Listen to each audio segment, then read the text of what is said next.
So hello guys, what's up? It's me again, si Mima Alicia nyo. Nagbabalik ulit para sa ating panibagong video. So kung ako guys, tatanungin kung ano yung bansa ang mayroon ng pinakamalakas ang tama, isasagot ko yung China. Grabe guys, inulit na naman nila. Binubuli na naman ho nila tayo. Talagang ninonormalize nila ang pambubuli sa mga maliliit na bansa. Baka China yan. Lakas ng tama eh. Ano na naman kayang trip ng mga to? Sabi dito sa balita guys, Chinese ships fire water cannon. Again and again and again, water cannon na naman ho tayo. Blocks Philippine resupply mission but, yan, may nakalagay na but, nakakaloka kasi imagine guys, 23 hours ago, so kahapon pa lang ho nangyari itong eksenang ganap na to. Pasensya na medyo nabablock yung yung ilong ko kasi nga meron akong sipon. So anyway guys, ulitin ko ho, ito ay nangyari ho kahapon, 23 hours ago since nung nabasa ko itong news na to. So kahapon pa ho ito nangyari noong alas 12:30 ng tanghali. So actually, umaga siya nangyari, mga alas 6 ata or 7 AM. Tapos nabalita lang ho ng mainstream media, nearly 12 noon na. Pero anyway, 'di ba? Ano na naman kayang trip ng mga hinayupak na to? Ang lalakas na naman ng tama. Tayo na naman ho yung kanilang napagtripan. So para sa akin, 'di ba?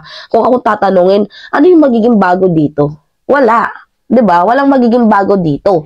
Kasi nga ninonormalize na talaga nila yung pambubuli. Pero guys, here is the catch. Here is the catch. May bagong development ho yung resupply mission boat natin ngayon, yung Philippine Coast Guard. Kasi hindi na ho yung mga barkong kahoy ang ginagamit nila sa pagre-resupply mission. And natuwa naman ako kasi pinakinggan ho ng ating administrasyon ang ating boses na kung magre-resupply mission is huwag nyo na hong gamitin yung mga barkong kahoy. Kasi nga talagang sila metallic, tapos tayo kahoy. Anong laban natin dyan? Pag binangga tayo dyan, butas-butas yung barko natin. Pero ito yung kagandahan kasi, wow, napaka-green flag talaga ng ating president. Baka Pangulong PBBM yarn. So, yung ginamit na barko ngayon is hindi na yung Onaiza May 1 at Onaiza May 2. Kasi kung matatandaan nyo, di ba, binangga tayo ng, ng China Coast Guard vessels na yung gamit lang natin ng barko sa pag-resupply mission noon ay yung Onaiza May 1 or Onaiza May 2 na kahoy. Di ba? So, ngayon, meron hong development. Nag-improve ho ang mga lola nyo. Ang ginamit ho na barko, ito. Anong tawag dito?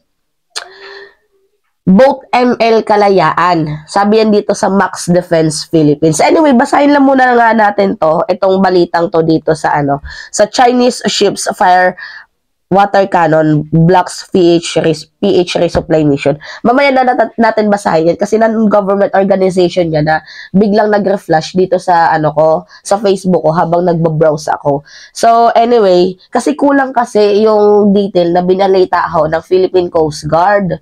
So medyo nakulangan ako kaya hindi ko nga dapat to i-content kasi sabi ko sa isip ko, anong bago dito? So, buti na lang, meron hong bigla agad nag-flash, ni-recommend na basahin ko tong balitang to. So, pagkabasa ko, ito, maganda kasi may details. So, anyway, basahin lang muna natin to dito sa part na to. Sabi dito sa balita, Chinese vessels again used the water cannon to drive away a Philippine boat in the West Philippine Sea. The National Task Force, West Philippine Sea, NTF, WPS, said on Friday. But the NTF-WPS also said that the Chinese Coast Guard or CCG attempt to change the route of the military commission resupply mission vessels failed. So anyway, sa madaling sabi ho, sa article na to, ang nangyari, hindi ho naging successful ang pag-attempt nila panghaharas ng Chinese vessels, yung pag-blocking the driveway nila, unsafe maneuver dito ho sa ating Philippine Coast Guard. So yung pag-resupply mission, yung pag-block nila ay hindi ho naging successfully, 'di ba? Success, 'di ba? Naging failed yung kanilang attempt na i-block sa ating pagre-resupply mission kasi nagulat sila na meron tayong malaking barko. Mas malaking barko pa ho ito sa Philippine Coast Guard na ginagamit before. So, ito na nga, nung binasa ko tong balitang to, like, di ba sabi ko kanina, anong bago? Yan, anong bago dyan? So, hindi ko na nga sana i-content yan kasi parang wala na rin bago.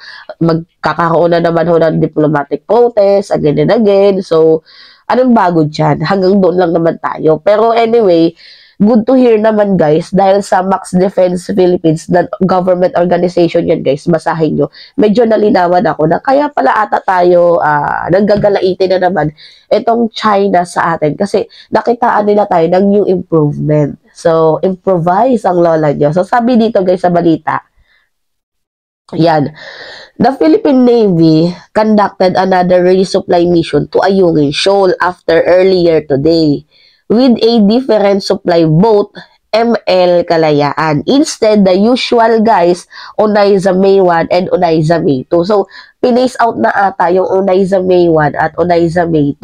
So, pinalit ata yung ML Kalayaan, yung pinakamalaking barko. Bringing in the supplies and escorted by the Philippine Coast Guard, Magbanwa Class 97 MRRV BRP Melchora Aquino or MRRV 9702, and the two Parola Class 44M MRRVS BRP Cabra MMRV 4409 and BRP Sandigan MMRV 4407. This is the first time in recent months that a larger ship like BRP Melchora Aquino has accompanied the resupply mission. So anyway, mayroon ho akong ipapakitang video sa inyo guys. Kasi ang pangit naman na babasahin ko lang yung article without exact preference. So pasensya na, medyo namumula yung mata ko guys. Kasi nagluluha-luha talaga siya. Dala nga ng sipon ko. Anyway, ito yung video guys. Papakita ko sa inyo. Lakihan natin. Wala tong boses guys ha. Yan. Yan yung tayo guys, yung nasa gilid and papunta sa gitna. Nakikita niyan. Yan, nasa gitna na tayo. Tapos, yan yung dalawang mga tarantadong barko. Yan o, dalawang tarantadong barko na nakapaligid sa barko natin na malaki. Yan, syempre as usual, tarantado yan sila. Wala na namang magawa sa buhay nila. Trip na naman ho tayo, 'di ba? Pasensya na, medyo sinipin na naman ako. Kasi nga, magsimula ako guys, uminom na ako ng Joseph. Tapos hindi pa, ganun pa din. Nakakaloka. Anyway, yan na guys, oh, binablock nila tayo. Unsafe maneuver. So, instead na bumalik yung hinayupak na yan, instead na bumalik na sila, ang ginawa, oh, tinatry pang i-block tayo ulit. Diba, gago nga. Nakakaloka yung eksena ng mga lola nyo.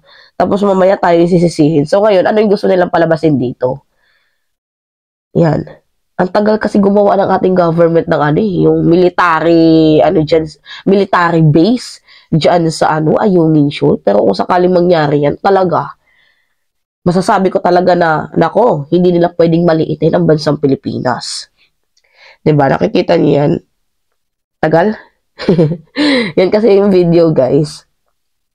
Nakakaloka, Oh, yan. Nandito na tayo sa may gilid na part. Tapos patapos na ata tong video na to. Yan o. So, anyway, di ba, kita nyo naman na kahit papaano, meron ho tayong improvement na siyang atang kinagalit nitong mga Chinese na to na, ay, bago, hindi na kahoy yung gamit nilang barko. Nagulat na sila, ay, hindi na kahoy, kundi metallic na din. Malaki pa sa kanila. So, nagulat ata sila, kaya winater cannon ulit na naman tayo. Kasi ang lakas ng tama nila eh. So, anyway, ano yung laban ng isa sa dalawa? So, at least, as time goes by, meron ho tayong improvement. So, yan ho yung bago dito. So, kaya ko to kinontent. So, nino-normalize na kasi ng China na winamater cannon tayo, nilalagyan ng floating barriers, at kung kung ano-ano pa. So, para sa akin, anong kakapatan ko para i-content? So, again and again, magpo-protest na naman ng diplomatic protest, gano'n na naman. Pero, nakita ko kasi guys, na merong bago.